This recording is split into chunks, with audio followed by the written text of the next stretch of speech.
CUNY by Alice Munro. CUNY said, "Maybe you better stop calling me that." And I said, "What?" "Stan does not like it," she said, CUNY. It was a surprise to me to hear her say Stan that, to have her tell me to call her by her right name, which was Lena. But I could hardly expect her to go on calling him Mr. Ogilla, now that they were married and had been for nearly 2 years. During that time, I had not seen her, and for a moment, when I saw her in the group of people waiting for the train at Union Station, I had not recognized her. Her hair was dyed black and buffed up around her face in whatever style it was that in those days succeeded the behave. Its beautiful corn syrup color, gold on top and dark underneath, as well as its silky length, was forever lost. She wore a yellow print dress that skimmed her body and ended inches above her knees. The Cleopatra lines drawn heavily around her eyes, and the purply shadow made her eyes seem smaller, not larger, as if they were deliberately hiding. She had pierced her ears now, gold hopes swinging from them. I had known what to say to her. I saw her look at me with some surprise as well. I tried to be bold and easygoing. I said, "Is that dress or a frill around your bum?" She laughed, and I said, "Was it ever hot on the train? I am sweating like a pig." I could hear my own loud voice, as twangy and vulgar as beds, sweating like a pig. Now on the streetcar going to Lena's place, I could not stop the stupidity. I said, "Are we still downtown?" The high building had been quickly left behind, but I had not think you could call this area residential. The same thing went on over again. A dry cleaner, a florist, a grocery store, a restaurant, boxes of fruits and vegetables out on the sidewalk, signs for dentists and dressmakers and plumbing suppliers in the second story windows. Hardly a building higher than that, hardly a tree. "It's not the real downtown," said CUNY. "Remember, I showed you where Simpsons was. Where we got on the streetcar, that's the real." "So are we nearly there?" I said. She said, "We got a way to go yet." Then she said, "Where Stan does not like me saying ways either. The trouble with CUNY, he says it reminds him of a horse. The repetition of things, or maybe that heat, was making me feel anxious and slightly sick." We were holding my suitcase on our knees, and only a couple of inches ahead of my fingers was a man's fat neck and bald head. Just a few black, rather long hairs grew out of his head here and there, and they made me feel like throwing up. For some reason, I thought of Mr. Ugila's teeth in the medicine cabinet. Two teeth sitting beside his razor and shaving brush, and the wooden bowl holding his possibly hair and disgusting shaving soap. I had looked in the medicine cabinet when it was not any of my business, and I brought Queenie in and showed her. "I know," she said. "Is his breed? Why is not the wearing them? He is wearing his others.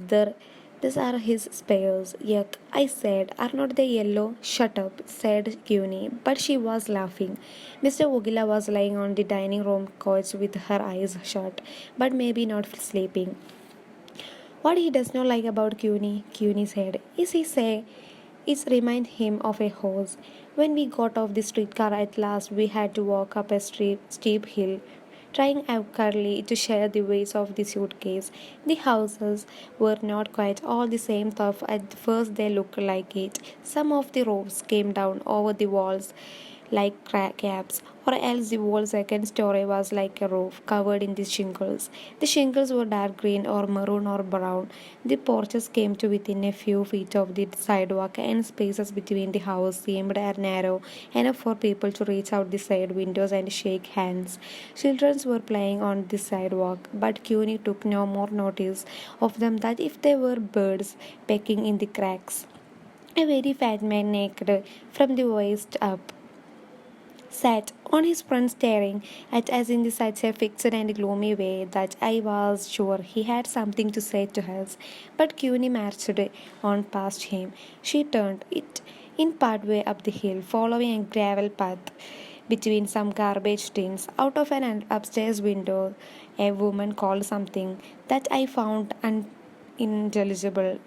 Cuny called back. It's just my sister. She's visiting. Our landlady, she said. They live in the front end upstairs. They are Greeks. She does not speak hardly any English. It turned out that Cuny and Mr. Ogila shared a bathroom with the Greeks. You took your roll of toilet papers with you. If you forgot, there was not any. I had to go in there at once because I was menstruating heavily and had to change my pad.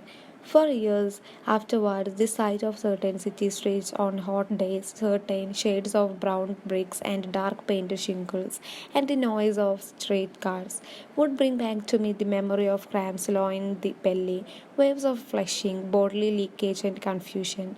There was one bedroom where Cuny slept with Mr. Vogilla, and another bedroom turned into a small living room, and a narrow kitchen and a sun porch.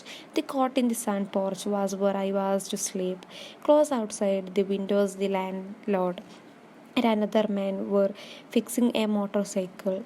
The smell of oil, of metals and machinery mixed with the smell of ripe tomatoes in the sun. There was a radio blaring music out of an upstairs window. One thing Stan can't stand, said Cuny. That's radio.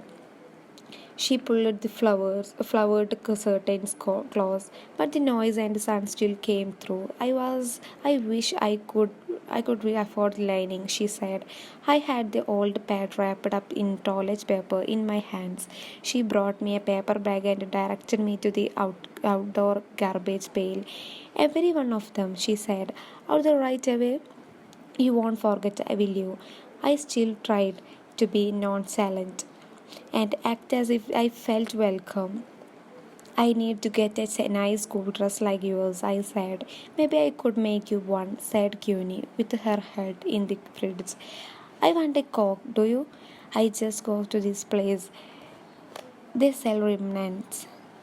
I made this whole dress for around $3. What size are you now? Anyway, 14, I said, but I am trying to lose. Still, we could maybe find something. I am going to marry a lady that has little girl about your age, my father had said. And this little girl has not got any father. So you have to promise me one thing and that is that you will never tease her or say anything mean to her about that.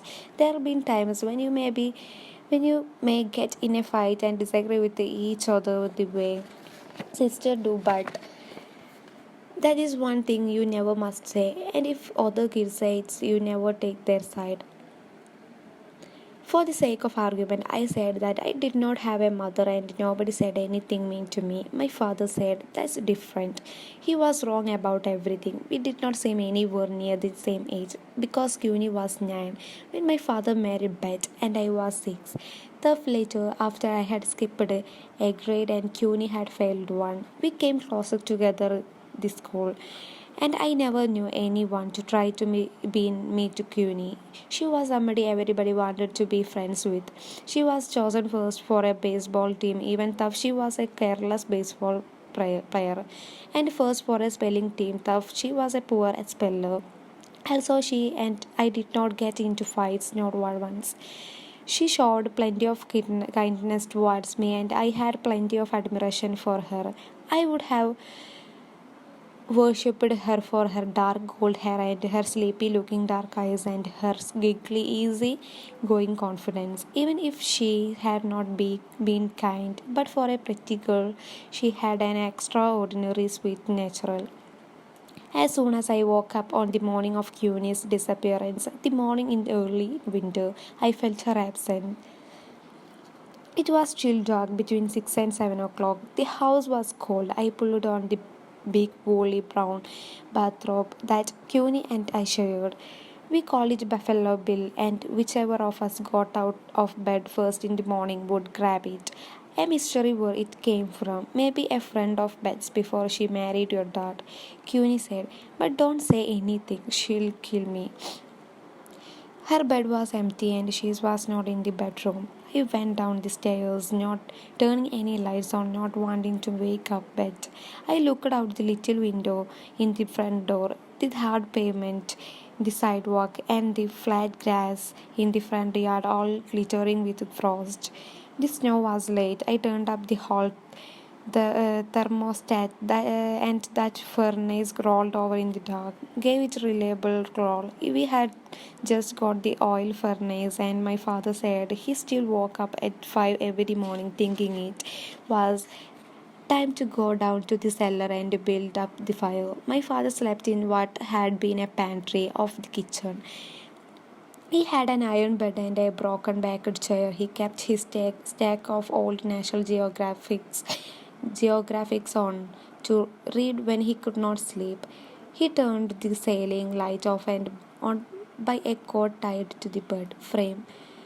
This whole arrangement seemed to me quite natural and proper for the man of the house, the father. He should sleep like a sentry with a coarse blanket for cover and an housebroken smell about him of engines and tobacco, reading the wakeful till all hours and alert all through his sleep. Even so, he had not heard Cuny. He said she must be somewhere in the house. Did you look in the bathroom? I said, she is not there.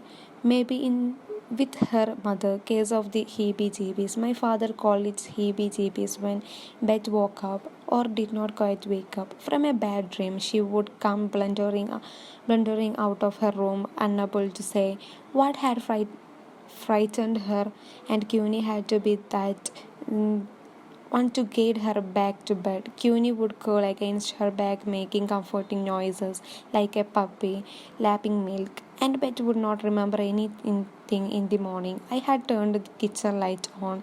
I did not want to wake her, I said, but I looked at the trusty bottomed bread tin swept often by the dishcloth and the pot sitting on the stove, washed but not put away, and the motto supplied by Fairholme Dairy.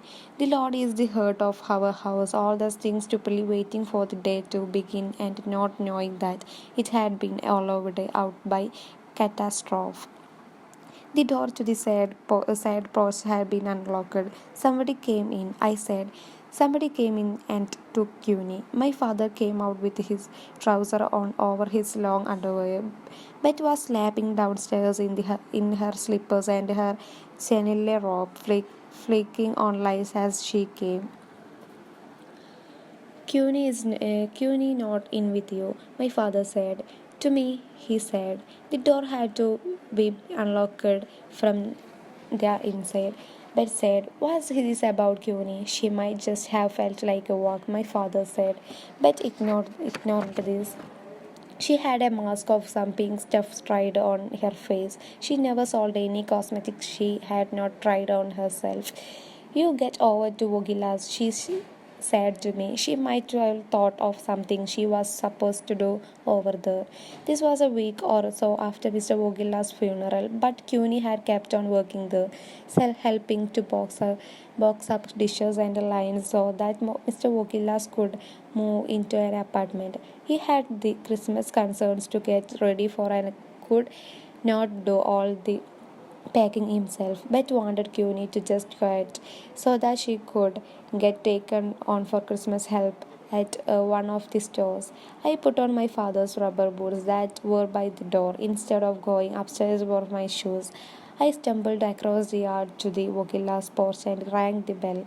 It was a crime I seemed to proclaim the musicality of the households. I hugged Buffalo Bill tight around me and prayed, oh, Cuny.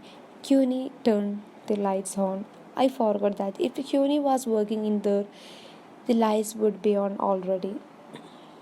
No answer. I pounded the wood. Mr. Vogila was going to be in a bad temper when I finally woke him. I pressed my hand to the door, listening for stirring. Mr. Vogila, I am sorry to wake up you. My Vogila is anybody's home. A window was heaved up in the A house on the other side of the Vogilas. Mr. Hove, an older bachelor, lived there with his sister. Use your eyes, Mr. Hove called down. Look in the driveway. Mr. Vogila's car was gone. Mr. Hove slammed down in the window. When I opened our kitchen door, I saw my father and Bet sitting at the table with cups of tea in front of them. For a minute, I thought that order has been restored. There had been a phone call, perhaps with some pacifying news. Mr. Vogilla is not there, I said. His car is gone. Oh, we know that, Beth said. We know all about that, my father said. Look at her, and pushed a piece of paper across the table. I am going to marry Mr. Vogilla, it said. You are truly cuny. Underneath the sugar bowl, said my father. Beth dropped her spoon. I want him prosecuted, she shouted. I want her in reform schools. I want the police. My father said, she is 18 years old and she can get married if she wants to. The police are not going to set up a roadblock. Who says they are on the road? They are shaken up in some motels. That fool of a girl and that big-eyed pickles as talk like that is not going to bring her back. I don't want her back, not if she comes crawling. She has made her bed and she can lie in it with her bug-eared bugger. He can screw her in the car for all I care. My father said, that's enough. Cuny brought me a couple of to take with my cock. It's amazing how your cramps clear up, she said. It's a benefits of being married. Your dad went and told you, she said. He told you about us. When I told my father I want to get a summer job before entering teachers college in the fall, he had said that maybe I should go to Toronto and look up Cuny. He told me that she had written to him in care of his trucking business asking if he could let them have some money to tide them over the winter.